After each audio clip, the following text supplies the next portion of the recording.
আসসালামু আলাইকুম ওয়া রাহমাতুল্লাহি ওয়া বারাকাতুহু। ওয়ালাইকুম আসসালাম ওয়া রাহমাতুল্লাহি ওয়া বারাকাতুহু। কেমন আছেন ওস্তাদ?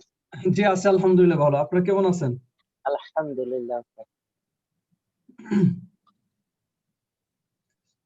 গতকালের আলোচনাটা স্মরণ আছে তো আপনাদের?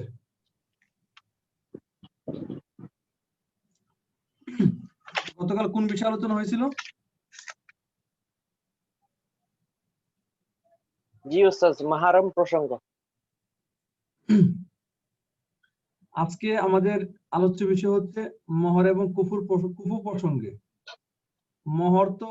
মোহর কি এটা আমরা সবাই জানি। আর কুফু কি? কুফু বলা হয় বিবাহের ক্ষেত্রে স্বামী স্ত্রীর মধ্যে সমতা রক্ষা করা। যেমন হাদিস আছে তুনকাহুল মারআতু লিআরবাঈন, যে সাধারণত মহিলাদেরকে বিবাহ করা হয় একটা বিষয় লক্ষ্য করে। একটি হচ্ছে লিমালিহা, তার সম্পত্তি দিকে লক্ষ্য করে। আরেকটা হলো লিহাসাবিহা, তার বংশ দিকে লক্ষ্য করে, বংশমর্যাদার দিকে লক্ষ্য করে। আরেকটা হলো পেশার দিকে লক্ষ্য করে। আরেকটা হলো সৌন্দর্যের দিকে লক্ষ্য করে। এই বিষয়গুলো দেখে লক্ষ্য করে বিবাহ হয়, এটাকে বলা হয় কুফু। সামনে বিস্তারিত আলোচনা আসবে।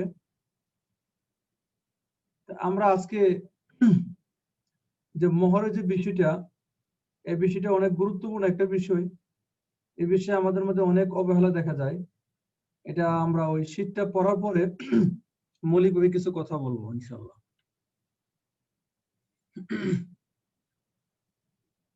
বিয়ের সময় স্ত্রীকে দেনমোহর প্রদান করা, এটা হলো স্বামীর উপর ফরজ।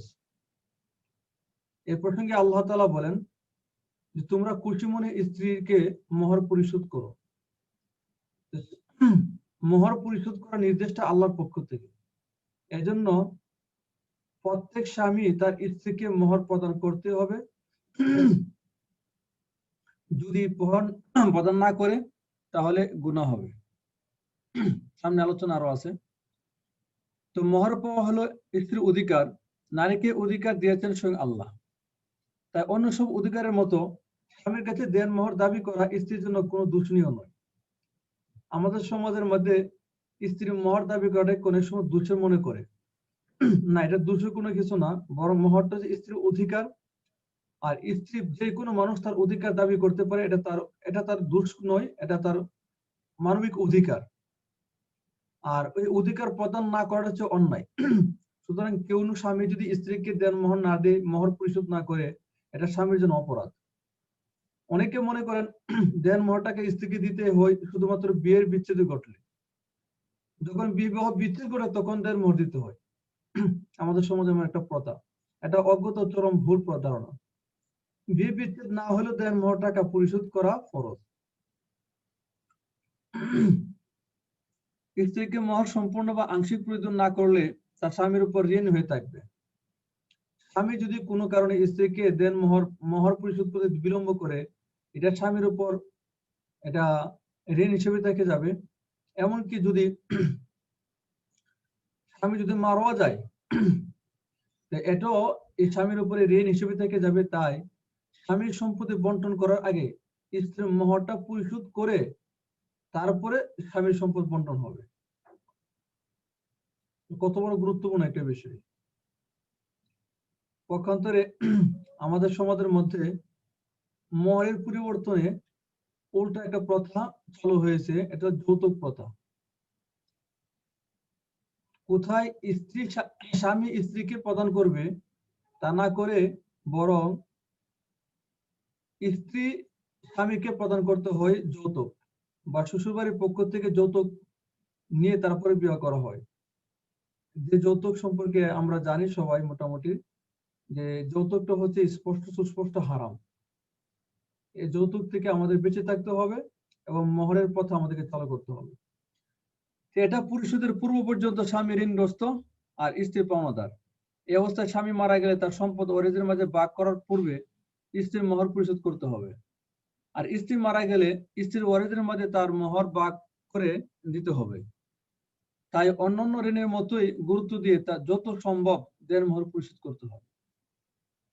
বাসর রাতে স্ত্রীর মৃত্যুর সময়, স্বামী মৃত্যুর সময় বা অন্য কোনো সময় ও পরিস্থিতিতে স্ত্রীর কাছ থেকে মোহরের মাপ চেয়ে নেওয়া শরীয়তে গ্রহণযোগ্য নয়। মাপ চেয়ে নিলেও স্বামী মোহর দিতে হবে। অনেক সময় দেখা যায় সমাজের মানুষ মোহর ধরে ফেলছে কত 10 লক্ষ টাকা, কোথাও দেখা যায় 99 টাকা, 99,000, এরকম বিভিন্ন ধরনের প্রথা আছে। কোথাও 3,01,000 টাকা, এরকম ভাবে মোহরটা নির্ধারণ করে, অথচ স্বামী সে মোহর পরিশোধ করে না। এবং যে মোহর যে পরিশোধ করতে হবে, এই যে একটা নতুন জ্ঞান আমাদের সমাজের মধ্যে, এই জ্ঞানটুকু নেই। সমাজের মানুষ মনে করে বিবাহ যখন বিচ্ছেদ হবে তখন এটা পরিশোধ করতে হবে। এটা সম্পূর্ণ একটা ভুল ধারণা। তো সূরা নিসার 24 নম্বর আয়াত দ্বারা প্রমাণিত হয় মোহর হতে হবে বিক্রিযোগ্য বস্তু সম্পদ। এখন মোহর কি হবে? মোট কথা হচ্ছে মোহর হতে হবে এরকম মাল হতে হবে, সম্পদ হতে হবে। আর হাদিস দ্বারা প্রমাণিত হয় মোহরের ন্যূনতম পরিমাণ হবে 10 দিরহাম। আধুনিক পরিমাপে তা প্রায় 30.618 গ্রাম রূপা। মোহরের সর্বোচ্চ কোনো পরিমাণ নির্ধারণ করা হয়নি। ন্যূনতম পরিমাণের ঊর্ধ্বে যে কোনো পরিমাণকে মোহর নির্ধারণ করা যাবে। তবে স্বামী যেহেতু দেনমোহর পরিশোধ করতে বাধ্য, তাই তার পরিশোধের সামর্থ্য বিবেচনা করে তা নির্ধারণ করা উচিত। এমন কোন সিদ্ধান্ত তার উপর চাপিয়ে দেওয়া আদৌ উচিত হবে না যাতে সে গুনাহগার হয়। এখন এই যে মোহর, এই মোহরের সর্বনিম্ন পরিমাণ কতটুকু এবং সর্বোচ্চ পরিমাণ কতটুকু? এক্ষেত্রে হাদিস থেকে যে আমরা বিষয়টা পাই, মোহরের সর্বনিম্ন পরিমাণ হচ্ছে 10 দিরহাম। আর এই 10 দিরহামের পরিমাণ অনুযায়ী সাধারণত আমাদের মনে করে আনুমানিক 3,500 টাকার মতো আসে। আর সর্বোচ্চ পরিমাণ কতটুকু? সর্বোচ্চ পরিমাণ হচ্ছে, এটা নির্দিষ্ট কোনো সীমারেখা নেই, বরং স্বামী তার সামর্থ্য অনুযায়ী স্ত্রীকে যতটুকু সামর্থ্য রাখে ততটুকু স্ত্রীকে মোহর হিসেবে প্রদান করবে তার সামর্থ্য অনুযায়ী। যদি কেউ অঢেল সম্পদের মালিক থাকে, এমন অবস্থায় স্ত্রীকে যদি 3 লক্ষ টাকা মোহর দেয়, এটা তার জন্য ঠিক হবে না। বরং তার সামর্থ্য অনুযায়ী যদি সম্ভব হয়, সে 1 কোটি টাকা মোহর হিসেবে দিতে পারে। তার সামর্থ্য যেহেতু কোটি কোটি টাকা রয়েছে, এই প্রত্যেকে তার সামর্থ্য অনুযায়ী স্ত্রীকে মোহর দেবে। আমাদের সমাজের মধ্যে একটা চাপাচাপি করা হয় মোহরে ফাতেমি। অনেক মানুষ নুন আনতে পান্তা পোড়ায়, এমন অবস্থা, খুব গরিব, কিন্তু সমাজের মাঝে আমাদের একটা ভুল প্রথা আছে যে মোহরে ফাতেমি হচ্ছে সুন্নত। বিষয়টা কিন্তু তা নয়। মোহরে ফাতেমি যে সুন্নত হতো, সাহাবে কেরাম যারা বিবাহ করেছেন অবশ্যই তারা সুন্নতের উপর আমল করতেন। তারা তো এরকম দেখা যায় না, বরং প্রত্যেক সাহাবে কেরাম তাবিঈনগণ তারা নিজ নিজ সামর্থ্য অনুযায়ী মোহর প্রদান করেছেন। এর থেকে বোঝা যায় মূলত মোহরের বিষয়টা হচ্ছে স্বামী তার সামর্থ্য অনুযায়ী স্ত্রীকে মোহর প্রদান করবে।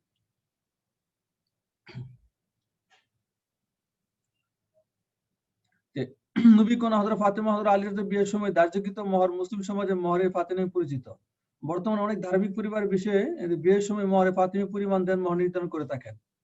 অনেকেই দেন মোহরের জন্য মোহরে ফাতেমিকে সুন্নত বলে মনে করেন কিংবা খুব গুরুত্বের সঙ্গে এটা বিবেচনা করেন। এটা নিছক কুসংস্কার ও ভুল প্রথা, অনেক অন্য কিছু নয়।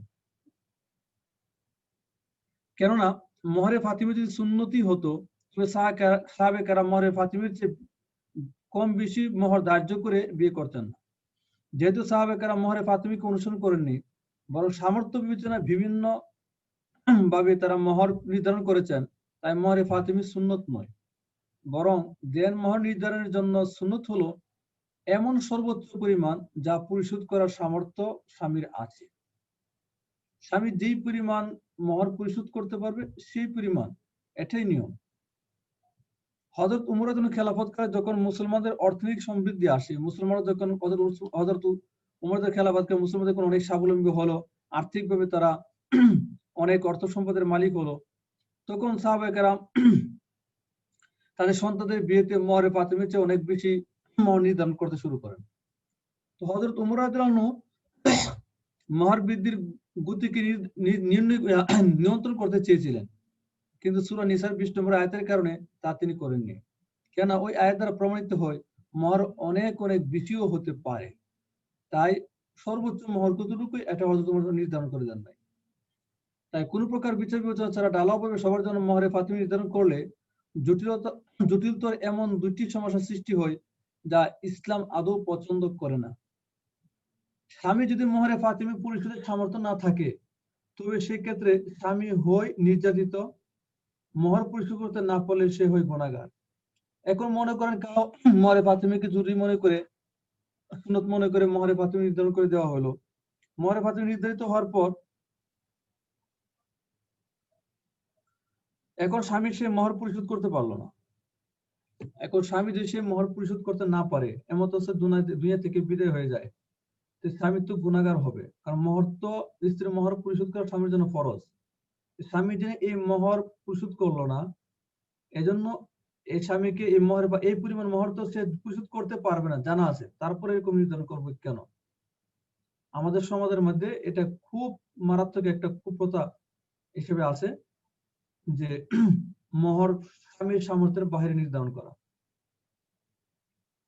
এবং অনেক সময় বিবাহ যখন আগ্ধ হয়, সংগঠিত হয়, এমনকি অনেকে বলে মহর বেশি নিয়ে দিলে সমস্যা কি, এটা কি দিতে হবে?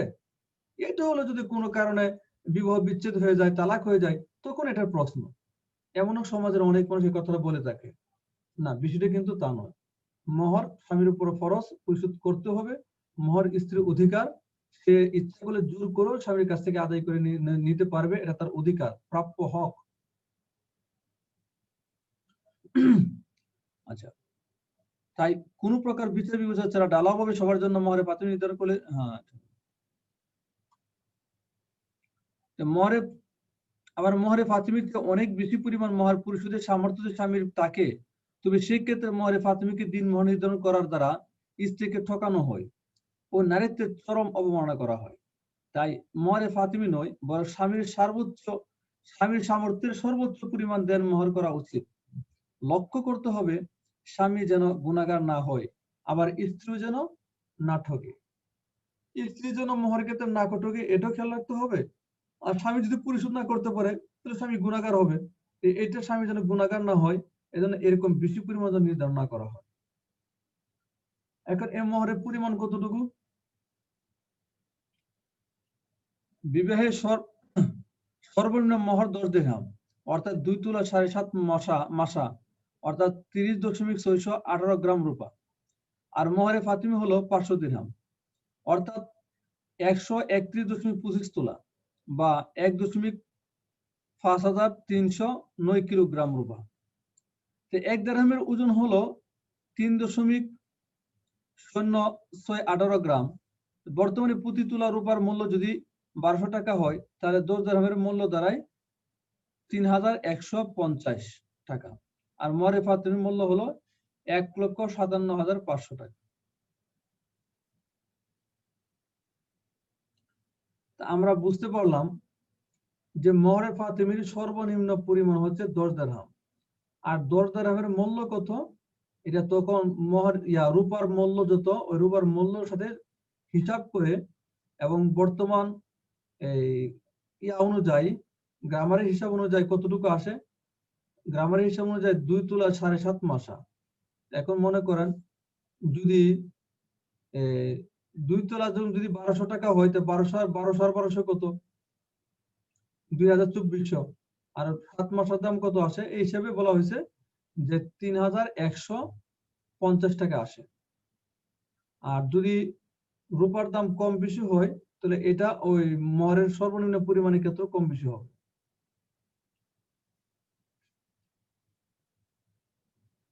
কিছু বিষয় মাথায় রাখতে হয়, যা জানাটা অত্যন্ত জরুরি। অর্থাৎ বিবাহের আগের ক্ষেত্রে মহর নির্ধারণ করার ক্ষেত্রে কয়েকটি বিষয় আমাদের মাথায় রাখা দরকার। এটা হলো বর ও কনের উভয় দিক বিবেচনা করা, যাতে বর এবং কনের আর্থিক অবস্থা কেমন, এখন বরের সামর্থ্য আছে কিনা দেওয়া, এবং কনেরও কতটুকু বংশগতভাবে কতটুকু মর্যাদা। এখন কনে যদি উচ্চ বংশের হয়, এখন তাকে যদি নামে মাত্র মোহর দেওয়া হয়, এটা স্ত্রীর মানহানির মতো দেখা যায়। এজন্য বর ও কোন উভয় দিকে বিবেচনা করতে হবে মোহর নির্ধারণ করার ক্ষেত্রে। দুই, স্ত্রীর পিতার পরিবারের অন্যান্য মহিলা সদস্যের ক্ষেত্রে যেমন স্ত্রী, বোন, খালা, ফুফুদের ক্ষেত্রে দেন মোহরের পরিমাণ কত ছিল তা বিবেচনা করা, যাকে মোহরে মিসলি বলা হয়। স্ত্রীর পিতার পরিবারের মধ্যে যেমন স্ত্রীর চাচাতো বোন, ফুফাতো বোন, খালাতো বোন, এরা সমসাময়িক এবং এদের গুণ মানে এই মেয়ের এই স্ত্রীর চাচাতো বোন, ফুফাতো বোন, খালাতো বোন, ফুফি যারা আছে, এদের মোহর কি পরিমাণ নির্ধারণ করা হয়েছে এবং এই স্ত্রীর সৌন্দর্য এবং তার গুণগান, তার বিভিন্ন বিষয়গুলো অন্যদের সাথে কম্পেয়ার করে এটা দেখা হবে, দেখে তারপরে মোহর নির্ধারণ করা। এটাকে আরবিতে বলা হয় মোহরে মিসলি। যদি কোনো কারণে মোহর নির্ধারণ না করে বিবাহ করা হয়, তাহলে এমত অবস্থায় মোহরে মিসলি ওয়াজিব হয়। মোহরে মিসলি মানে ওই যেটা বললাম, স্ত্রী পিতার পরিবারের অন্যান্য মহিলা যারা আছে, যেমন তার আপন বোন অথবা চাচাতো বোন, তার ওই ফুফু ফুফু যারা আছে এদের যে মোহর নির্ধারণ করা হয়, এদের মোহর কত নির্ধারণ করা হয়েছিল এবং সময়ের একটা বিবেচনা আছে, এদিকে লক্ষ্য করে স্ত্রীর মোহর নির্ধারণ করা, এটাকে বলা হয় মোহরে মিসলি। স্ত্রীর পিতার আর্থসামাজিক অবস্থার ভিত্তিতে দেন মোহর পরিমাণ নির্ধারণ করা। এরপরে বরের আর্থিক ক্ষমতা দিকে বিবেচনা করা। এখানে সবচেয়ে বড় জিনিস ছিল বরের আর্থিক ক্ষমতার দিক থেকে খুব বিবেচনা রাখতে হবে, যাতে বরের এমন অধিক পরিমাণ বরের জন্য মোহর নির্ধারণ না করা হয় যার কারণে বর বা স্বামী গুনাহগার হয়। ন্যূনতম 10 দিরহাম বা সমপরিমাণ অর্থ অপেক্ষায় কম নির্ধারণ না করা উচিত। অর্থাৎ এই মোহরটা যেন 10 দিরহামের কম না হয়, অবশ্যই বেশি কোনো সীমায় বেশি যা ইচ্ছা সামর্থ্য অনুযায়ী দেবে। দেন মোহর কিন্তু মাফ হয় না। দেন মোহর দুটি পর্যায়, এক নগদ, দুই হলো বাকি। বিবাহে পুরো দেন মোহর কিংবা না পড়লে কিছু অংশ নগদ পরিশোধ করা উত্তম। বিবাহের জন্য দেওয়া গহনা ইত্যাদি নগদ দেন মোহরের অন্তর্ভুক্ত হতে পারে, আর অবশিষ্ট অংশ জীবনের কোনো না কোনো সময় অবশ্যই পরিশোধ করতে হবে। এ থেকে নারীকে বঞ্চিত করা উচিত নয়।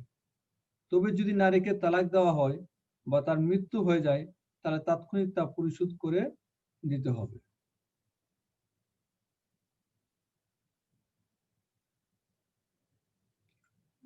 এখন আমরা মোটামুটি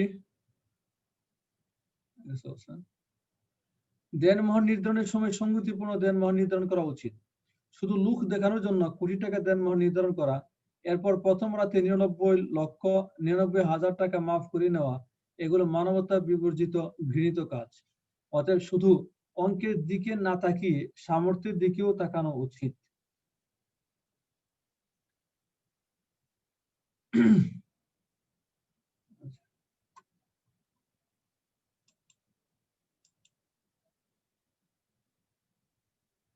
হ্যাঁ, একজন প্রশ্ন করেছেন, নারী যদি মারা যায় তাহলে এই নারীর যে মোহরটা তো এখন কাকে দিবে? নারী তো সে নাই। তাহলে এমন অবস্থায় সম্পদটা যেহেতু ওই নারীর, এই নারীর ওয়ারিস যারা আছে ইসলামী শরিয়া বিধান অনুযায়ী তার ওয়ারিস যারা উত্তরাধিকারী, যারা এই উত্তরাধিকারের মধ্যে বন্টন হবে এই ফারাইজের নিয়ম অনুযায়ী। ইসলামী যে ফারাইজ আছে, ফারাইজের নিয়ম অনুযায়ী উত্তরাধিকারের মধ্যে বন্টন হবে। ধন্যবাদ সুন্দর প্রশ্ন করার জন্য। আচ্ছা, শীতটা শেষ করে দিই, তারপরে আপনার সাথে কথা বলবো এবং যে কোনো প্রশ্নকে প্রশ্ন বলবেন। সুখী দাম্পত্য জীবনে কুফুর গুরুত্ব। আমি আগেই বলেছিলাম, কুফু মানে স্বামী স্ত্রীর মধ্যে সমতা রক্ষা করা এবং যে দাম্পত্য জীবন সূচনা হয় বিবাহের মাধ্যমে। সুন্দর দাম্পত্য জীবনের জন্য বিয়ের আগে রয়েছে কিছু করণীয়। এসব উপেক্ষা করে জীবনে সুখী হওয়া সম্ভব নয়। বিয়ের আগে পাত্রপাত্রীর যে বিষয়গুলো গুরুত্বের সঙ্গে বিবেচনা করতে হবে তার মধ্যে কুফু অন্যতম। আরবি কুফু শব্দের অর্থ হচ্ছে সমতা, সমান, সাদৃশ্য ইত্যাদি। বিয়ের ক্ষেত্রে বর কনের রুচি, চাহিদা, বংশ, যোগ্যতা সবকিছু সমান সমান বা কাছাকাছি হওয়াকে ইসলামী পরিভাষায় কুফু বলে। স্বামী স্ত্রী পরস্পরের রুচি, চাহিদা, অর্থনৈতিক অবস্থা খুব বেশি ভিন্ন হলে সেখানে সুখী দাম্পত্য জীবন প্রতিষ্ঠা কষ্টসাধ্য হয়ে যায়। একজন এলিট শ্রেণীর ছেলে মেয়েদের চাহিদা রুচির সঙ্গে একজন দরিদ্র বা মধ্যবিত্ত পরিবারের ছেলে মেয়েদের রুচি বোধের মিল না হওয়াটাই স্বাভাবিক। আবার একজন দিনদার পাত্রপাত্রীর সঙ্গে একজন ধর্ম বিষয়ে উদাসীন পাত্রপাত্রীর জীবন আচরণ নাও মিলতে পারে। দিনদার চাইবে সবকিছুতে ধর্মের চাপ থাকুক, আর দিনহীন চাইবে সবকিছুতে ধর্মের আবরণ মুক্ত থাকুক। সুতরাং এই দুইয়ের একত্রে বসবাস কখনো শান্তি সুখের ঠিকানা হতে পারে না। তাই পবিত্র কোরআন বিয়ের ক্ষেত্রে দিনদারিত্বের সমতা রক্ষার বিষয়ে গুরুত্ব আরোপ করেছে। আল্লাহ বলেন, খবিস নারীরা খবিস পুরুষের জন্য, আর পবিত্র নারীরা পবিত্র পুরুষদের জন্য উপযুক্ত। অন্য আয়াতে আল্লাহ তাআলা বলেন, বিবেচারী পুরুষ যেন বিবেচারী বা মুশরিক নারী ছাড়া কাউকে বিয়ে না করে। গতকাল যা বলেছিলাম। আবার বিবেচারী নারী যেন বিবেচারী পুরুষ বা মুশরিক পুরুষ ছাড়া কাউকে বিয়ে না করে। মুমিনদের জন্য এ ধরনের চরিত্রের নারী পুরুষকে হারাম করা হয়েছে। অর্থাৎ যে সকল যারা জিনের মধ্যে লিপ্ত হয় এরকম লোককে বিবাহ করা, কথা যদি মেয়ে যদি জিনের মধ্যে লিপ্ত হয় এই মেয়েকে স্ত্রী হিসেবে গ্রহণ করা, এটা মুমিনের জন্য হারাম। তেমনি ভাবে কোন পুরুষ যদি জিনা করে এরকম পুরুষকে কোন মহিলা স্বামী হিসেবে গ্রহণ করা, এটা হারাম। এটা কখন? যখন সে জিনাকারী হিসেবে সমাজের মধ্যে পরিচিত থাকে এবং সবার জানাশোনা থাকে। হ্যাঁ, গোপনে যে কোনো কিছু করে থাকে আর জানা না থাকে তাহলে এটা হারাম হবে না। জি, পরে হাদিস শরীফে এই আয়াতের প্রতিধ্বনি করা হয়েছে।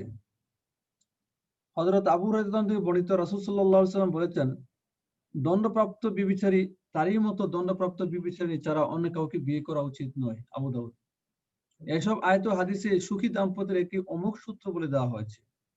যে যেমন রুচির মানুষ তারও উচিত তেমনি রুচিবোধ সম্পন্ন মানুষকে জীবন সঙ্গী করা। এতে ভালো সুফল পাওয়া যাবে, সংসারও দীর্ঘস্থায়ী হবে। কোরআনের পাশাপাশি রাসূল সাল্লাল্লাহু আলাইহি ওয়াসাল্লামের পবিত্র হাদিস শরীফেও কুফর বিষয়টি গুরুত্ব দেওয়া হয়েছে। তিনি বলেছেন, তোমরা যখন বিয়ের উদ্দেশ্যে তোমাদের পছন্দ মতো ধার্মিক ও জ্ঞানী বুদ্ধিমতী পাত্রপাত্রী পেয়ে যাবে তখন বিয়ে করতে দেরি করিও না। অর্থাৎ কুফর মিলে যায় এবং বিয়ার সার্বিক অবস্থা সামর্থ্য রাখে, এমন অবস্থায় বিয়ে করতে দেরি যেন না করা হয়। আরেক হাদিসে রাসূল সাল্লাল্লাহু আলাইহি ওয়াসাল্লাম বলেন, তোমরা বিয়ের জন্য উপযুক্ত পাত্রী নির্বাচন করো এবং সাদৃশ্য সমতা লক্ষ্য রাখো। এই হাদিসের আলোতে ইমাম শাওকানী রহমতুল্লাহ বলেন, বিয়ের ক্ষেত্রে পাত্র বা পাত্রের ধর্ম ও চারিত্রিক বিষয়টি অবশ্যই লক্ষ্য করতে হবে। কুফর বা সমাজের ক্ষেত্রে দিনদারি বিষয়টি সবচেয়ে বেশি গুরুত্ব দিতে হবে। ইমাম শাফিঈ তার সম্পদ এবং ইমাম আদম রাদিয়াল্লাহু বংশ মর্যাদাকেও কুফর অন্তর্ভুক্ত করেছেন। এখানে কুফর ক্ষেত্রে সবচেয়ে বড় বিষয় দিনদারিত্ব। নবীজি ফাসফার বিজাতিদ দ্বীন, দিনদারিত্বের ক্ষেত্রে তুমি যদি এটাকে তুমি সফলতা মনে করো, এটাকে তুমি যথেষ্ট মনে করো, অর্থাৎ অন্য কোনো কিছু যদি নাও থাকে তারপর দিনদারিত্ব থাকে, এটা বিরাট একটা সম্পদ। এক হাদিসে নবীজি বলেন, আদ-দুনিয়া মাতাউন ওয়া খায়রুল মাতাই আল মারআতুস সালিহা। দুনিয়াটা হচ্ছে আসবাবপত্র এবং এই দুনিয়ার মধ্যে সবচেয়ে উৎকৃষ্ট সবচেয়ে শ্রেষ্ঠ আসবাবপত্র হচ্ছে আল মারআতুস সালিহা, নেককার মহিলা, ধার্মিক মহিলা। এজন্য এই ধার্মিকতার দিকে খুব লক্ষ্য রাখা খুবই প্রয়োজন।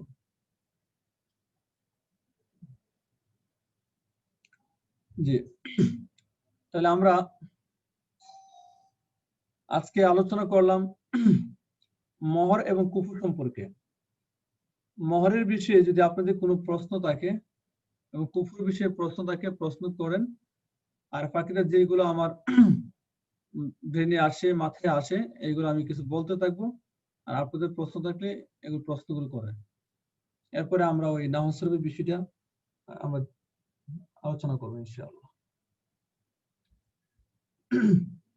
যে মোহর সম্পর্কে অথবা কুফর সম্পর্কে আপনাদের কোনো প্রশ্ন আছে কিনা, প্রশ্ন করতে পারেন।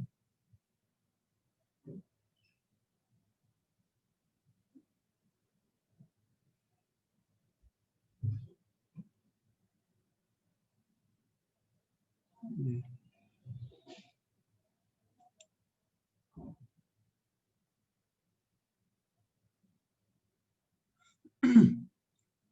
কুফর মধ্যে বিষয়গুলো একটু মতভেদ আছে। হাদিসের মধ্যে 4টে কথা বলা হয়েছে এবং কেউ কেউ 6টা বলেছেন, কেউ 20ও বলেছেন। মোটামুটি ভাবে কুফর মধ্যে ওই বিষয়গুলো লক্ষ্য রাখা যে বিষয়গুলো সাধারণত যে বিষয়গুলো লক্ষ্য না করলে দাম্পত্য জীবনে অশান্তি আসে। যেমন এর মধ্যে একটা বলা হয়েছিল মালিহা, সম্পদের দিকে লক্ষ্য করা। কারণ এরকম যদি হয়, স্বামী যদি কোটি কোটি টাকার মালিক হয় আর স্ত্রী যদি ফকির হয়, একেবারে নিঃস্ব গরিবের ঘরে মেয়ে, আর কোনো কিছুই নেই, এমন তো অবস্থা দেখা যাবে ওই মেয়েটা যখন নাকি ধনী পরিবারে যাবে, তখন স্বভাব সুলভ ভাবে তার দারিদ্রতার চাপ, মানে দারিদ্রতা হিসেবে সে যে গড়ে উঠেছে, সে এই মেজাজটা নিয়ে গড়ে উঠেছে। এজন্য ওই বড়লোক স্বামীর সংসারে যাওয়ার পর একটা সমস্যা হইতে পারে, দাম্পত্য জীবনে একটু সমস্যা হইতে পারে।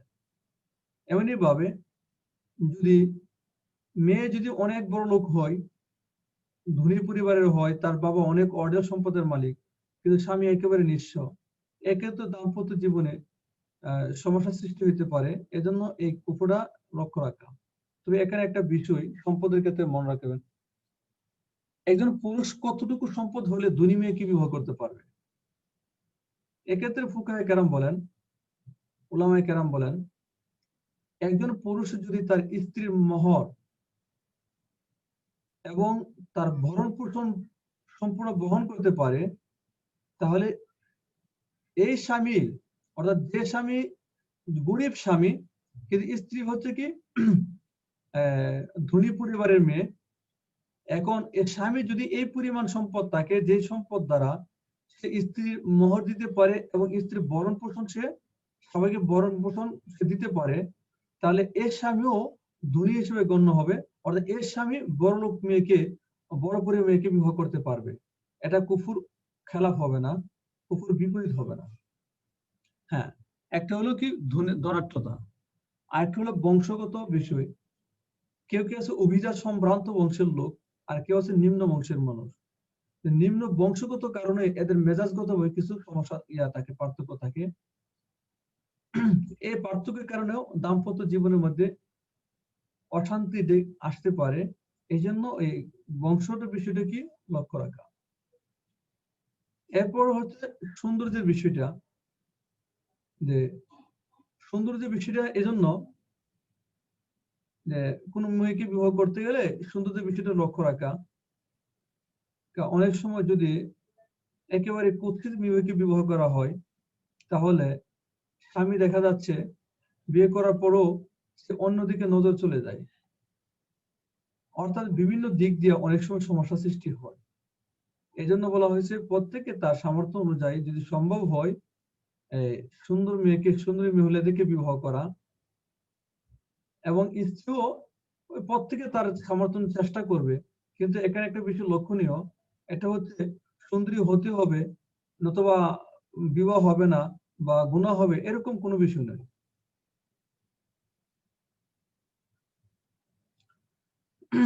এরকম কোনো বিষয় নেই, এই বিষয়টা একটু খেয়াল রাখতে হবে। আর চতুর্থ নম্বর দিনদারি। হাদিসে বলা হয়েছে দিনদারিকে সর্বোচ্চ গুরুত্ব রাখা। আল্লাহ তাআলা কোরআন শরীফে বলে ইন্না আকরামাকুম ইনদাল্লাহি আতকাকুম, তোমাদের মধ্যে সবচেয়ে বড় সম্মানিত হচ্ছে আল্লাহর কাছে আকরামাকুম ইনদাল্লাহি আতকাকুম, তোমাদের মধ্যে যে যত বড় মুত্তাকি, পরহেজগার, দিনদার। জি ধন্যবাদ। একজন প্রশ্ন, উস্তাদ মোহর প্রদানে স্বামীকে বাধ্য করা যাবে? হ্যাঁ, খুব সুন্দর প্রশ্ন করছেন। মোহর প্রদান করার জন্য স্বামীকে বাধ্য করা যাবে, কারণ এটা স্ত্রীর অধিকার। যে কোনো ভাবে স্বামীকে বাধ্য করতে পারবে তার অধিকার আদায় করার জন্য। তবে হ্যাঁ, এখানে একটা বিষয় হচ্ছে এমন ভাবে বাধ্য না করা যেভাবে পরস্পরের মধ্যে কি দূরত্ব সৃষ্টি হয়। এবং অনেক সময় অনেক বিষয় এরকম হয় যে অনেক মেয়েরা মনে করে যে এটা তো ইসলাম আমাকে অধিকার দিয়েছে, তুমি দিবা না কেন, তোমাকে দিতেই হবে। অর্থাৎ তার অধিকার আনতে গিয়ে দুর্ব্যবহার করে। শোনা যায় এরকম, জানি না কতটুকু সত্য। এরকম ভাবে তাকে চাপ সৃষ্টি করে দেখা যাচ্ছে এই অধিকার, এই বিষয়টা জানাটাও পরবর্তী দাম্পত্য জীবনের মধ্যে অশান্তি ডেকে আনে।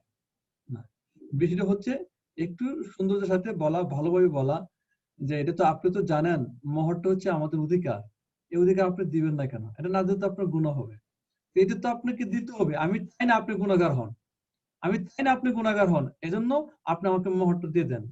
মোহর না দিলে তো আপনি গুনাহগার হবে। এখন স্বামী যদি বলে যে তুমি মাফ করে দাও, কোন না, মোহরের ক্ষেত্রে তো মাফ চলে না, মাফ দিলেও মাফ হবে না। জি বিষয়টা, ধন্যবাদ আপনাকে। মোহরের টাকা দিয়ে কোন ইচ্ছে মতো খরচ করতে পারবে? হ্যাঁ, মোহরটা হচ্ছে স্ত্রীর অধিকার, যে কথা বলছিলাম। আর আপনি যে জিনিসের মালিক বা যে জিনিসের অধিকার আছে, এই জিনিসটা আপনি যথেচ্ছায় ব্যবহার করতে পারবেন। এটা স্বামীকেও দান করে দিতে পারবেন, আপনার মা বাবাকে দিতে পারবেন, এটা তার ব্যক্তিগত ব্যাপার। ছেলে মেয়ের পিছনে খরচ করতে পারবে, এটা তার ব্যক্তিগত অধিকার। তাই সর্বোচ্চ বিষয়টা খেয়াল রাখতে হবে যাতে এইগুলো আবার মনোমালিন্যের কারণ না হয়, এটা খুব খেয়াল রাখতে হবে। এমনকি যদি আপনি কারোর কাছে হক পান, আবার প্রাপ্ত হক অধিকার আপনার খুব প্রয়োজন, সে যদি দিতে কষ্ট হয়, এক্ষেত্রে আপনাকে সুযোগ দেওয়া উচিত। এখন স্বামীর সামর্থ্য নাই বা কোনো এক কারণে এখন হাতে টাকা নাই, এখন কোন স্ত্রী যদি স্বামীর উপর চাপ সৃষ্টি করে, এটা অন্যায় হবে। এই বিষয়টা মাথায় রাখতে হবে। আর যদি সামর্থ্য থাকা সত্ত্বেও যদি স্বামীর টাল বাহানা করে, স্বামীর জন্য এটা অন্যায় হবে এবং গুনাহ হবে। আচ্ছা, মোহর টাকা দিয়ে কোন ইচ্ছা যায়। এরপর একজন প্রশ্ন করেছেন, অনেকে বলে কম মোহরের বিবাহ বরকতময় হয়, এটা কি সুন্নত ভিত্তিক কথা? আচ্ছা, আবার স্বামী যখন বিবাহ করে তখন হয়তো ইনকাম কম থাকায় সামর্থ্য কম থাকে, কিন্তু পরবর্তীতে ইনকাম বাড়ার সম্ভাবনা থাকলে মোহর কি বাড়িয়ে ধরা যাবে? সেক্ষেত্রে স্বামী কি তার পিতা থেকে আর্থিক সহযোগিতা নিতে পারে? আপনার প্রথম প্রশ্ন, অনেকে বলে থাকে কম মোহরে বিবাহে বরকতময় হয়, এটা কি সুন্নত ভিত্তিক কথা? না, বিষয়টা এরকম নয়। হাদিসে আছে ইন্না আযমা নিকাহ বারাকাতান আইসারহু মুনাতান, যে সবচেয়ে বরকতময় বিবাহ হচ্ছে সেই বিবাহ যে বিবাহ অনুষ্ঠানে খরচ কম হয়। আজকে আমাদের সমাজে বিবাহ অনুষ্ঠানে প্রচুর পরিমাণ খরচ হচ্ছে, অপচয় হচ্ছে, এবং বেহায়া বেরোল্যপনা, অশ্লীলতা, বেপরদার যে শৈলাপ চলছে, এটা কখনো উচিত নয়। এবং এইটা কুসংস্কার, হিন্দুয়ানি কুসংস্কার আমাদের বিবাহ অনুষ্ঠান ঢুকে পড়েছে। এবারে খুব সচেতন থাকতে হবে আমাদেরকে। আর এই হাদিস থেকে কেউ হয়তো ভুলভাবে বলতেছেন যে মোহর যদি কম হয় তো এটা বরকতময় হয়, বিষয়টা এরকম নয়। মোহর কম হলে বরকতময় এরকম না। বিবাহ অনুষ্ঠানে খরচটা কম হলে, যে বিবাহ অনুষ্ঠানে খরচ কম হবে, এই বিবাহটা বরকতময়। আশা করি উত্তরটা বুঝতে পারছেন। হ্যাঁ, আবার স্বামী যখন বিবাহ করে তখন হয়তো ইনকাম কম থাকে, সামর্থ্য কম থাকে, কিন্তু পরবর্তী ইনকাম বাড়লে, সম্ভাবনা থাকলে, তাহলে আচ্ছা, এখানে যে প্রশ্নটা বলছেন, হ্যাঁ অনেক সময় দেখা যায় যখন স্বামী বিবাহ করে তখন তার ইনকাম কম থাকে, এজন্য মোহর কম ধরা হলো। এরপর স্বামী যখন মানে ইনকাম বেড়ে যায়, তার আয় ইনকাম যখন অনেক বেড়ে যায়, অনেক বেশি সামর্থ্য রাখে, এর পরবর্তীতে সে মোহরটা পরে বাড়ানো যাবে কিনা।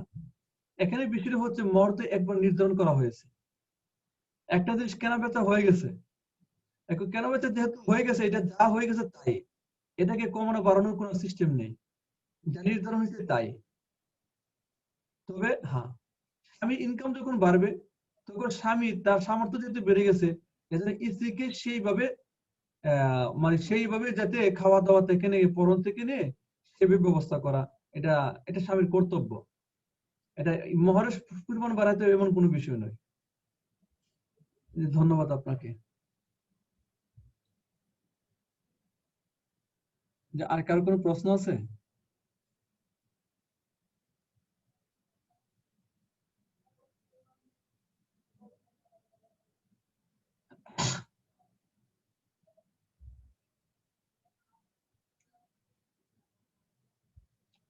মোহর সংক্রান্ত অথবা কুফুর ব্যাপারে কোনো প্রশ্ন আছে কিনা আপনাদের?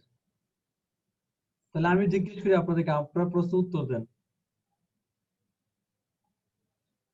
মোহর প্রদান করা স্বামীর জন্য কি? স্ত্রীকে মোহর প্রদান করা স্বামীর উপরে কি? বলুন তো শুনি।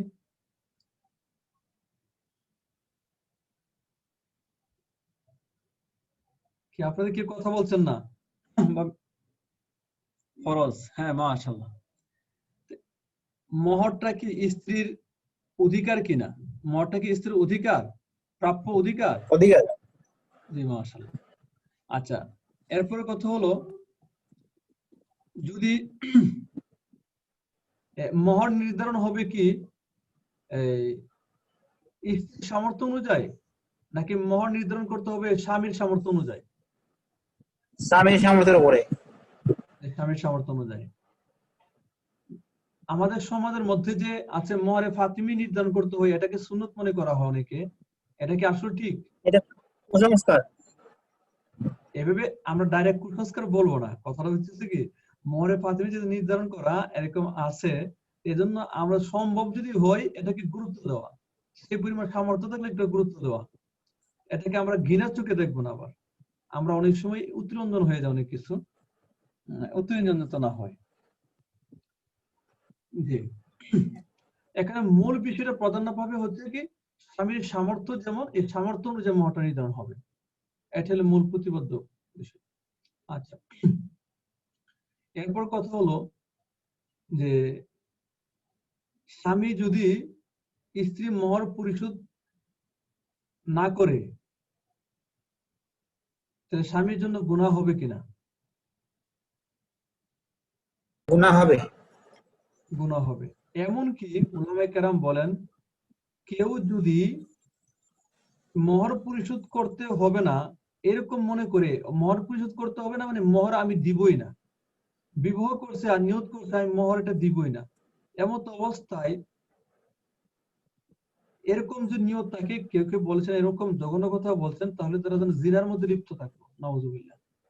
এজন্য খুব সতর্ক থাকা, মহর এটা দিতেই হবে, এটা স্বামীর উপর ফরজ আর স্ত্রীর অধিকার, এটা কোনোভাবে এটা যেন মাফের কোনো প্রশ্ন না আসে। জি, এরপর কথা হলো অনেক সময় আমাদের সমাজে মহর নির্ধারণ করা হয় অনেক। এখন যদি অনেক মহর নির্ধারণ করে বাসর রাত্রে স্ত্রীকে পায়ে ধরে বলে যে আমি তো তোমার এত টাকা মহর দিতে পারবো না, তুমি আমাকে মাফ করে দাও, তুমি যদি না মাফ করো তোমাকে আমি টাচ করবো না, এই বিভিন্ন ধরনের কথাবার্তা, এইসব মানে বাহানার প্রয়োজন। স্ত্রী যখন নিরুপায় হয়ে স্বামীকে যদি মহর মাফ করে দেয় যে হ্যাঁ ঠিক আছে আমি মাফ করে দিলাম, তাহলে এই মহর কি মাফ হবে? কি বলেন? জি না, হবে না। এই মহর স্ত্রী মাফ করলো কি হবে না? মাফ হবে না। আচ্ছা, আর কি প্রশ্ন আসে? মহরের সর্বনিম্ন পরিমাণ কত বলেন? সর্বনিম্ন পরিমাণ হচ্ছে 10 দিরহাম। আর সর্বোচ্চ পরিমাণ আছে কোনো?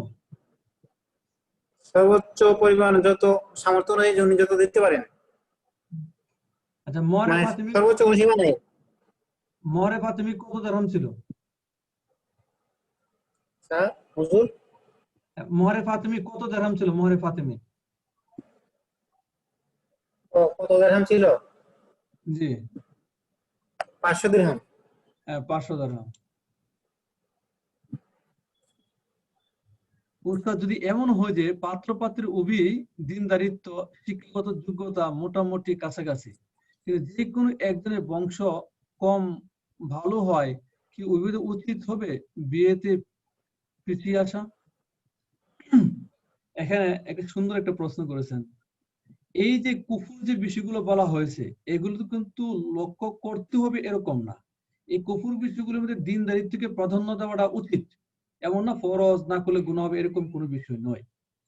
এজন্য যদি সব দিক দিয়ে মিলে আর বংশ দিক দিয়ে একটু নিচু হওয়ার কারণে এখানে পিছিয়ে আসা, অর্থাৎ সার্বিক দিক দিয়ে যদি উপযুক্ত হয়, এরকম বংশগত একটা বিষয় নিয়ে যদি তেমন একটা সমস্যা না হয়, তো পিছিয়ে না আসাটাই ভালো।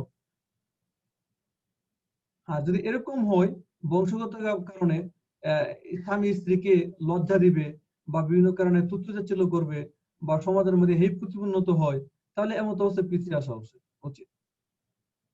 ধন্যবাদ। একজন বলছে স্বামী এ, এটা কি বুঝলাম না প্রশ্নটা, হয়তো প্রশ্ন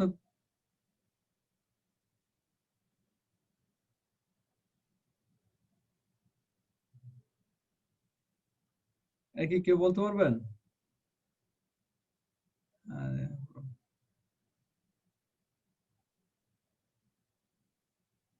আচ্ছা দেখ, তাহলে আরেকটা কথা বলছিলাম, মহরে মিস্ত্রি, মহরে মিস্ত্রি কি আপনি বুঝতে পারছেন? মহরে মিস্ত্রি বলতে কি বোঝায়?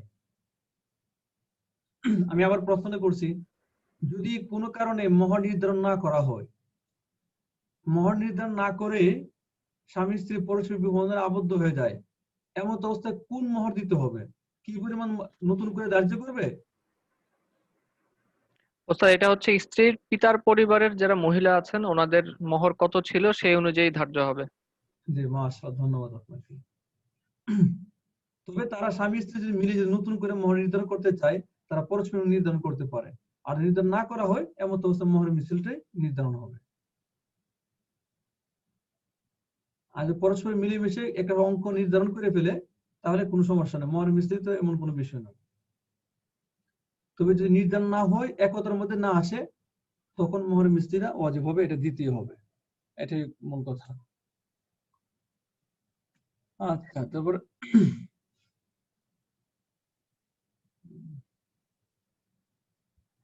এখন একটা বিষয়, এই যে একজন বললেন শিক্ষাগত যোগ্যতা।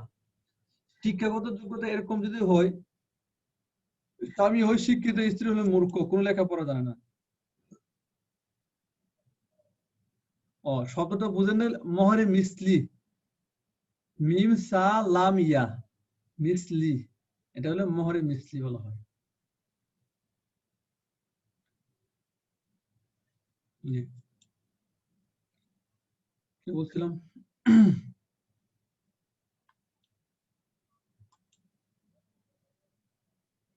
শুকরান, আপনাকে শুকরান, জাযাকাল্লাহ, জাযাকুমুল্লাহ খাইরান।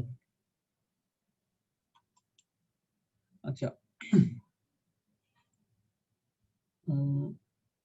আর মোহর সম্পর্কে আপনাদের কোনো প্রশ্ন থাকলে বলেন, নতুবা আমরা ওইতে এলমে সরফের বিষয়ে চলে যাই। সময় 15 মিনিট আমাদের হাতে আছে। উস্তাদ আসসালামু আলাইকুম। ওয়ালাইকুম আসসালাম ওয়া রাহমাতুল্লাহ। মহরটাকে নির্ধারণ হবে স্বামী স্ত্রী যারা মানে নতুন বিবাহ বন্ধনে আবদ্ধ হবে ওনাদের মধ্যে নাকি গার্জিয়ান পর্যায়ে? এখানে আমাদের সমাজের মধ্যে গার্জিয়ান পর্যায়ে নির্ধারণ করে, কিন্তু গার্জিয়ানরা নির্ধারণ করলেও এটা স্ত্রীর যেহেতু অধিকার, স্ত্রীকে জানানো উচিত। আমি গল্প শুরুতে বলতে পেলে আসলে বিষয়টা, আমার বিবাহের সময় মোহর নির্ধারণের বিষয়টা আমাকে বলে নাই, আমার স্ত্রী জানে না। পরবর্তী আমার উস্তাদের মাধ্যমে হয়েছিল। আমার উস্তাদ কি করলেন, বললো যে মোহর কত নির্ধারণ করা। আমি বললাম এক সময় তার এতটুকু করি নাই। আমি হুজুর আপনি যা ভালো মনে করেন, পরে কয়টা মোহরে ফাতিমা নির্ধারণ করে ফেলি। আমি বলি, ঠিক আছে, সমস্যা নেই। আচ্ছা, পরে মোহরে ফাতিমা নির্ধারণ করা হলো। মোহরে ফাতিমা নির্ধারণ করার পর পরে আমার উস্তাদ আমাকে বলে দিলেন, দেখো এখন তো তোমার হাতে টাকা পয়সা তেমন নেই, অলংকার যেটা দিবা এটা মোহরে অন্তর্ভুক্ত করা যায়, তুমি মোহরে অন্তর্ভুক্ত করে ফেলো। এখানে একটা মাসালা, নতুন মাসালা মনে হয়েছে। যদি কেউ মোহর নির্ধারণ করে, তো এই মোহরের মধ্যে স্বামীর পক্ষ থেকে স্ত্রীকে যে অলংকার দেওয়া হয়, এই অলংকারটা মোহর বাবদ নির্ধারণ ধরা যায়। কথাটা বুঝতে পারছেন তো সবাই? হম। ঘটনা হলো, উস্তাদ জি বলেন। হ্যাঁ, কোন প্রশ্ন করছেন? আচ্ছা, যাক, ব্যক্তিগত বিষয়। হ্যাঁ, যাক, পরবর্তীতে বিবাহের পর মোহর নির্ধারণ করা হলো, মোহরে প্রাথমিক। আর আমাদের পক্ষ থেকে যে অলংকারটা দেওয়া হয়েছিল, এই অলংকারটা মোহরে প্রাথমিক মানে হিসাবের মধ্যে ধরা হয়। ধরার পরে তো কিছু নগদ টাকা কিছু বাকি থাকে, ওই টাকাটা পরে বিবাহের পর আমি বাসাতে কিছু পরিশোধ করি, বাকি টাকাটা আমি পরবর্তীতে পরিশোধ করি। দেওয়ার পরে আমি বললাম যে তোমার তো এত টাকা ছিল মোহর, এইভাবে দেওয়া হয়েছে, বাকি এত টাকা ছিল, এখন তোমার টাকাটা তুমি বুঝে নাও। টাকা দেওয়ার পরে সে আশ্চর্য হয়েছে, কি এত কম টাকা কেন? যেহেতু পরবর্তীতে এত কম টাকা কেন, পরে আমি কই, কম টাকা কোথায়, মোহরে ফাতিমা ধরা হয়েছে। আচ্ছা উস্তাদ, সেক্ষেত্রে কি আগে থেকে উল্লেখ করতে হবে স্বর্ণ যদি মোহরে অন্তর্ভুক্ত করা হয়? হ্যাঁ, স্বর্ণ অলংকার সবকিছু মোহরে অন্তর্ভুক্ত করা যায়।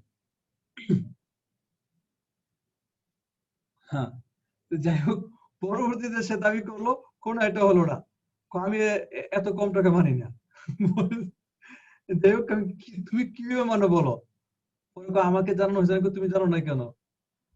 যাই হোক, এইভাবে পরস্পরে কথা কাটাকাটি হলো, পরস্পরে হাসি মজা করা হলো।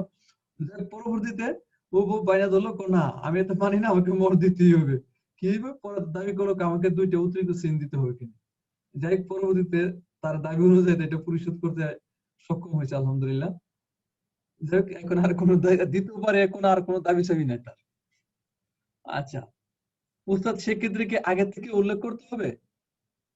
হ্যাঁ, মোহর বিবাহের আগে উল্লেখ করতে হবে, এটাই নিয়ম। স্বর্ণ যদি মোহর অন্তর্ভুক্ত, হ্যাঁ স্বর্ণ তো অবশ্যই মোহর অন্তর্ভুক্ত করা যায়, কোনো সমস্যা নেই। বিয়ে খরচ কম বলতে কি বোঝায়? বিয়ে খরচ কম বলতে হলে বিবাহ অনুষ্ঠান করার ক্ষেত্রে খরচ কম, এটা বোঝায়। মোহরের টাকা হিসাব করা হবে সেখানে? না, মোহরের টাকা এখানে হিসাব হবে না, মোহরটা আলাদা একটা বিষয়, স্বতন্ত্র বিষয়। নাকি আনুষঙ্গিক খরচের কথা বলে? হ্যাঁ, আনুষঙ্গিক খরচের কথা বলা হয়েছে। ধন্যবাদ।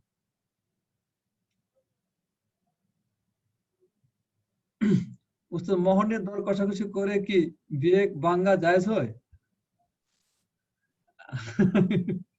আপনারা তো যে সুন্দর প্রশ্ন করেন।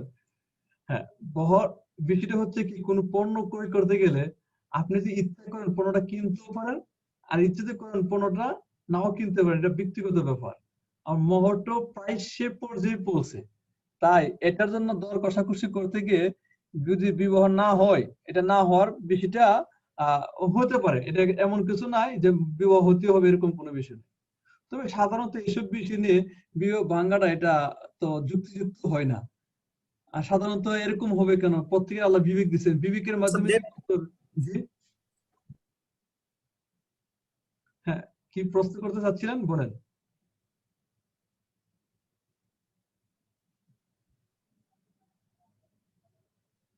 আসসালামু আলাইকুম স্যার। জি বলেন। ওয়ালাইকুম আসসালাম ওয়া রাহমাতুল্লাহ। স্যার, আসবাবপত্র কি এই মহরের মধ্যে গণ্য হবে?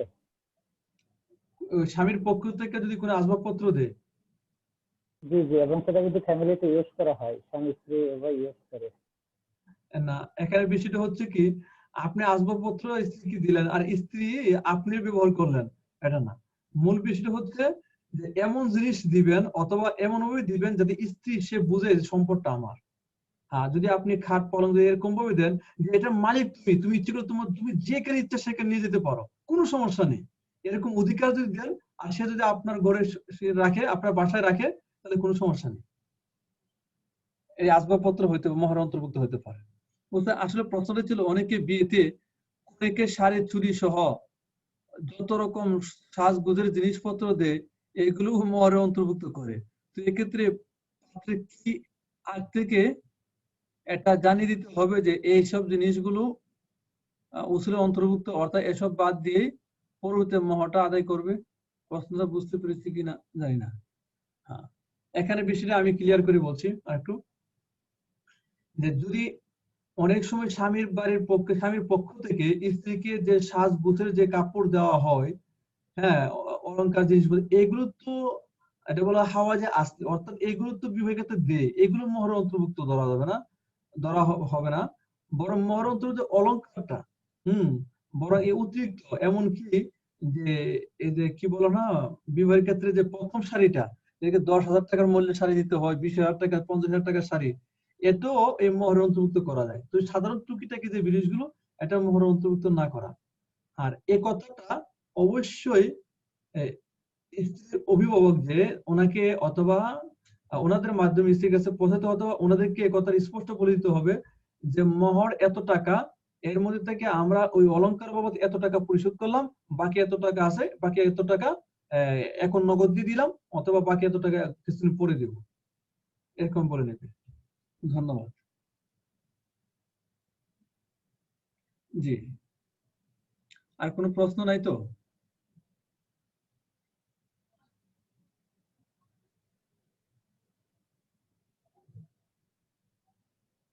কোন বিষয়টি স্পষ্ট হয় নাই? এখানে বলা হয়েছে যে অনেকে শাড়ি চুড়ি সহ যত রকম সাজগোজ জিনিসপত্র দেয় সেগুলোকে মহর অন্তর্ভুক্ত করে। তো এক্ষেত্রে পাত্রীকে আগ থেকে এটা জানিয়ে দিতে হবে যে এই জিনিসগুলো উসুলের অন্তর্ভুক্ত, অর্থাৎ এসব বাদ দিয়েই পরবর্তী মহরটা আদায় করবে। এখানে যদি মহরটাকে, মানে এই অলংকার বা মোহর শাড়িপত্র, ওই যে প্রথম শাড়ি যেটা, এটাকে যদি মোহরে অন্তর্ভুক্ত না করা হয়, এটা স্বামীর অধিকার। সে যদি বলে যে আমি তোমাকে অলংকার দিয়েছি, এমনিতেই দিয়েছি, এটা মোহরে অন্তর্ভুক্ত নয়, তাহলে এটা মোহর থেকে বাদ যাবে। এটা মোহর থেকে তো মোহর, এটা হ্যাঁ, এটা মোহর থেকে কি হয়ে যাবে, অর্থাৎ মোহর অন্তর্ভুক্ত হবে না। তো মোহর যা নির্ধারণ করেছে স্বতন্ত্রভাবে স্বামী স্ত্রীটা পরিশোধ করবে। আর যদি বলে যে আমি তোমাকে যে মোহর দিচ্ছি এর মধ্যে এই অলংকার বাবদ এত টাকা পরিশোধ হলো, বাকি টাকার আমি তোমাকে পরিশোধ করবো। হ্যাঁ, এটা হইতে পারে, কোনো সমস্যা নেই যদি রাজি থাকে। ধন্যবাদ। জি আলহামদুলিল্লাহ, আচ্ছা শুকরিয়া, জাযাকুমুল্লাহ। দেখ, আর কোনো প্রশ্ন না থাকলে আমরা একটু আপনারা কি আমাদের আগে নাহু সরফের যে বিষয়টা, আরবি গ্রামারের যে বিষয়টা, এটা কি মনে আছে আপনাদের নাকি ভুলে গেছেন? ওস্তাদ অনেকদিন আগের কথা তো, একটু যদি আবার রিপিট করতেন তাহলে মনে হয় সুবিধা হইতো। আচ্ছা ঠিক আছে, রিপিট করছি। আমরা বলেছিলাম ওস্তাদ আগের জিনিসগুলো মোটামুটি মনে আছে, ওই যে যে গত ক্লাসের যেটা, ওই যে ফারালা ফারালাত ফারাল, ওই যে ফারালা ফারালু, এই এই অংশটা হচ্ছে ওস্তাদ রিপিট করলেই আমার মনে হয় চলবে। আচ্ছা, যাতে আরো যারা একটু উপকৃত হয় এজন্য আমি আর একটু পিছন থেকে বলছি। জি ওস্তাদ, জাযাক। আমরা জানি পৃথিবীতে যত কাজ হয় এই কাজটা কোনো না কোনো একটা সময়ের মধ্যে হবে। এই সময়টাকে বাংলাতে বলা হয় কাল, ইংরেজিতে বলা হয় টেন্স, আরবিতে বলা হয় জমানা। এই জমানা কে আরবি 3 ভাগে ভাগ করা হয়েছে: মাজি, হাল, মুস্তাকবেল। মাজি মানে অতীতকাল, হাল মানে বর্তমান কাল, মুস্তাকবেল মানে ভবিষ্যৎকাল, যেটাকে আমরা first tense, present tense, future tense বলি। তো এখন আমরা যে বিষয়টা আলোচনা করছিলাম এটা হলো মাজি মুতলাক। ওই যে মাজি মুতলাক মানে সাধারণ অতীতকাল। আমরা জানি যে টেন্স, প্রত্যেকটা টেন্স আবার 4 প্রকার। যেমন প্রেজেন্ট টেন্স 4 প্রকার পড়েছি আমরা: first present indefinite, present continuous, present perfect, present perfect continuous. এরপরে পাস্ট টেন্স আমরা এরকম 4টা প্রকার পড়েছি। যাই হোক, মাঝে মুতলাক মানে ফার্স্ট ইনডিফিনিট টেন্স, সাধারণভাবে এটা বুঝবেন, অর্থাৎ সাধারণ অতীতকাল। আমরা ওই মাঝের প্রকারগুলো কি বলেছিলাম? মাঝে মুতলাক, মাঝে করিব, মাঝে বাঈদ, মাঝে ইস্তেমরারি, মাঝে ইহতিমালি, মাঝে তামান্নাই। না ওস্তাদ বলিনি না? আচ্ছা যাক, আমি আপনাদেরকে এদিকে নিচ্ছি না, কারণ এটা আপনাদের খুব জটিল হয়ে যাবে, কঠিন হয়ে যাবে। আমি চাচ্ছি শুধু বিষয়টা মৌলিকভাবে এই গ্রামার মৌলিক একটা ধারণা আপনার থাকবে, আর এটা দিয়ে আরবিতে মানে কোরআন শরীফ পড়লে বা হাদিস পড়লে যাতে নিজে নিজে তর্জমা করতে পারেন, অনুবাদ করতে পারেন। একা সবচেয়ে বেশি বেশি ব্যবহৃত হয় এটা হলো মাঝে মুতলাকের গর্দানটা। এই অনুযায়ী অনেকগুলো সিগা ব্যবহৃত হয়। এজন্য আমরা এই গর্দানটা খুব ভালো করে পড়বো। মাঝে মুতলাক মানে সাধারণ অতীতকাল। সাধারণ অতীতকালে কোনো কাজ হয়েছে এটা যদি ব্যক্ত করতে চাই, তখন এই মাঝে মুতলাকের যে স্ট্রাকচার আছে, গঠন প্রণালী আছে, ওইটাকে আমাদেরকে ফলো করতে হবে। যে বিষয়টা আমাদের প্রথম মুখস্থ করতে হবে এটা হলো কি, এই মাঝে মুতলাকের গর্দানটা। গর্দানটা মুখস্থ করার পর আমি আপনাদেরকে ধরিয়ে দিব বিষয়টা। এজন্য আপনার মাঝে মুতলাক মারুফের যে গর্দান বা তাসরিফ, এটা কি শিখছেন? আল ফাআল মজদুর দিয়ে বলতে পারবেন? ফাআলা ফাআলা,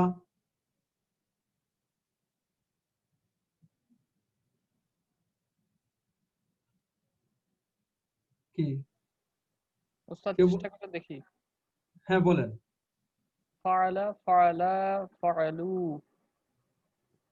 তারপরে হচ্ছে ওস্তাদ ফারালাত ফারালতা ফারালনা, পালাতা, জি, ফারালাতা পালনা, ফারালনা, তারপর হচ্ছে ওস্তাদ ফারালতা ফারালতুমা ফারালতুন্না, ফারাল, ফালতুম, জি ওস্তাদ, ফারাল ফালতা, ফালতুমা, ফালতুম, ফারালতা ফারালতুমা ফারালতুম, ফারালতি ফারালতুন্না, ফালতুমা, ফালতুন্না। ফারালতুমা ফারালতুন। ওস্তাদ একটু ঝামেলা লেগে যায়। আপনি কিতাবটা কিনছেন? জি ওস্তাদ। সিস্টাররা কিনছেন কিনা মেসেজে জানান তো একটু। কিতাবটা যদি কিনে দেখেন আপনি মাঝে মতলব মারুফ, জি, তাহলে আপনি কিতাবটা কি আমার কিনবো? বইটা, আমি বলেছিলাম ইলমুস সরফের একটা কিতাব মিজানুস সরফ বাংলা, ও, যেটাকে ইলমুস সরফ বলা হয়। তো নিয়ে না ওস্তাদ, এটা পাবো কোথায় ওস্তাদ? আমি তো বলেছিলাম আগে, আপনার ওই যে সাইফুল ভাইকে বললে তো ও আচ্ছা ওস্তাদ, অনলাইনে অর্ডার করলে আপনি মিজানের সরফ। হ্যাঁ মিজানুস সরফ আর যদি আপনি কি দিতেন, একটা আছে লাল মিজান, সবাই যদি একটা কিনেন লাল মিজান ইসলামী কুতুবখানাটা, এটা ভালো করছে মানসম্মত মোটামুটি। হয়তো এই বইটা লেখা হয়েছে লাল রং দিয়া, এজন্য প্রসিদ্ধ হয়ে গেছে লাল মিজান। লাল কালার দিয়ে করা হয়েছে তো এজন্য। তো ওই বইটা আপনারা সবাই চেষ্টা করবেন ইনশাআল্লাহ, দ্রুত যে যত পারেন দ্রুত এটা ব্যবস্থা করবেন ইনশাআল্লাহ। এসব সরফ শিখি ওটা, এসব সরফ শিখি আবু তারিফ ইবনে সাহেবটা, ওটা থাকলে ভালো। ওটা অনুযায়ী না, ওটা অনুযায়ী আমি পড়াবো না। আমি সৃষ্টি চাচ্ছি ওই হুবহু গ্রামারকে, অর্থাৎ সারা বাংলাদেশ সহ বিভিন্ন জায়গাতে কান্ট্রিতে যে বইটা অর্থাৎ মিজানুস সরফ যে বইটা, ইলমুস সরফ যে বইটা সব জায়গায় শেখানো হয়। আর এটা থেকে নতুন সংস্করণ করে আবু তারিফ মেসর সাহেব তিনি করছেন ওই এসব সরফ শিখে। আচ্ছা, আমি শুধু একবার বলে দিচ্ছি, আর বাকি আপনারা একটু শিখে নেবেন। সবাই আমার সাথে বলেন, সিস্টার যারা মনে মনে বলেন, ফাআলা ফাআলা ফাআলু, ফাআলা ফাআলা ফাআলু, ফাআলাত ফাআলাতা ফাআলনা, ফাআলাত ফাআলাতা ফাআলনা, ফাআলতা ফাআলতুমা ফাআলতুম, ফাআলতা ফাআলতুমা ফাআলতুম, ফাআলতি ফাআলতুমা ফাআলতুন্না, ফাআলতি ফাআলতু ফাআলনা। ফাআলতু ফাআলনা। এখানে যে সিগাগুলো বললাম, যে শব্দগুলো বললাম, তিনটা করে ভাগ করে বলছি। তা আমাদের ভাগ করে নেব তিনটা ভাগ করে। প্রথম যে সইটা, এই সইটা হলো আপনাদের এটা হলো নাম পুরুষ, বাংলাতে বলে নাম পুরুষ, আরবিতে বলা হয় গায়েব, আর ইংরেজিতে বলা হয় কি বলে থার্ড পারসন। আর পরে যে সইটা, এই সইটাকে আরবিতে বলা হয় হাজির, আর বাংলাতে বলা হয় মধ্যম পুরুষ, ইংরেজিতে বলা হয় সেকেন্ড পারসন। আর পরে যে দুইটা শব্দ বলা হলো, এই দুইটাকে আরবিতে বলা হয় মুতাকাল্লিম, আর বাংলাতে বলা হয় উত্তম পুরুষ, আর ইংরেজিতে বলা হয় ফার্স্ট পারসন। ওস্তাদ আবার একটু বললে ভালো হয়, প্রথম ছয়টা ওস্তাদ নাম পুরুষ। হ্যাঁ, প্রথম সইটা হলো আরবিতে হলো গায়েব। যদি গায়েব। বলা হয় গায়েবের সিগাগুলো বলেন, তখন যদি বলা হয় গায়েবের সিগাগুলো বলেন, তখন আপনারা প্রথম সইটা বলবেন, ফাআলা ওস্তাদ। ফাআলা ফাআলু, ফাআলাত ফাআলাতা ফাআলনা। যদি বলে হাজিরের সিগাগুলো বলেন, তখন বলবেন পরের সইটা, ফাআলতা ফাআলতুমা ফাআলতি ফাআলতুমা ফাআলতুনা। ওস্তাদ হাজিরের বাংলা কি হবে? মধ্যম পুরুষ। হ্যাঁ, আমি আবার বলছি, গায়েবের বাংলা হচ্ছে নাম পুরুষ, মানে থার্ড পারসন। হাজির কথা বলবে না, কথা বলতে গেল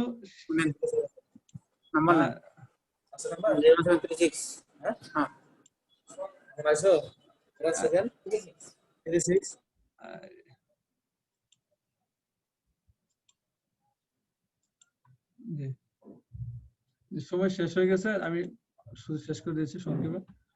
ওই আপনারা ওই যে ফাল,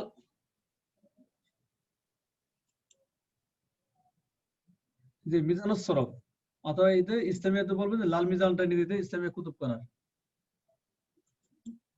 প্রকাশন ইসলামী কুতুবখানা। জি, যে কথা বলছিলাম, যে প্রথম ছয়টা সিগা, এটাকে বলা হয় আরবিতে সিগা, যে ফাআলা ফাআলা ফাআলু, ফাআলাত ফাআলাতা ফাআলনা, এই ছয়টাকে বলা হয় গায়েব, অর্থাৎ এটা হলো থার্ড পারসন বা নাম পুরুষ। পরের যে ছয়টা, ফাআলতা ফাআলতুমা ফাআলতুম, ফাআলতি ফাআলতুমা ফাআলতুন্না, এই ছয়টা হচ্ছে আরবিতে বলা হয় হাজির, আর বাংলাতে বলা হয় মধ্যম পুরুষ, ইংরেজিতে বলা হয় সেকেন্ড পারসন। আর পরে যে দুইটা ফাআলতু ফাআলনা, এই দুটাকে আরবিতে বলা হয় মুতাকাল্লিম, বাংলাতে বলা হয় উত্তম পুরুষ, আর ইংরেজিতে বলা হয় ফার্স্ট পারসন। শুধু আমরা আজকে এতটুকু জানি। এরপরে এই যে গায়েবকে আবার দুইভাবে ভাগ করা হবে লিঙ্গ হিসেবে, মুজাক্কার মুআন্নাস। এজন্য এরপরে গায়েবের প্রথম তিনটা হচ্ছে মুজাক্কারে গায়েব, আর পরে তিনটা হচ্ছে মুআন্নাসে গায়েব। ঠিক তেমনিভাবে হাজিরকে দুইভাবে ভাগ করা হবে লিঙ্গ হিসাবে, মুজাক্কার মুআন্নাস। প্রথম তিনটা হচ্ছে মুজাক্কারে হাজির, পরে তিনটা হচ্ছে মুআন্নাসে হাজির। এরপরে মুতাকাল্লিমের যে আছে দুইটা, এটা পরে বলবো ক্রিয়া আছে, বিষয়টা বিস্তারিত পরে সুন্দর করে ইনশাআল্লাহ কিচ্ছার মতন বলে দেওয়া হবে ইনশাআল্লাহ। আজকে এই পর্যন্ত থাক। শুকরান জাযিলা শুকর। আসসালামু আলাইকুম ওয়া রাহমাতুল্লাহি ওয়া বারাকাতুহু। ওয়ালাইকুম আসসালাম ওয়া রাহমাতুল্লাহ।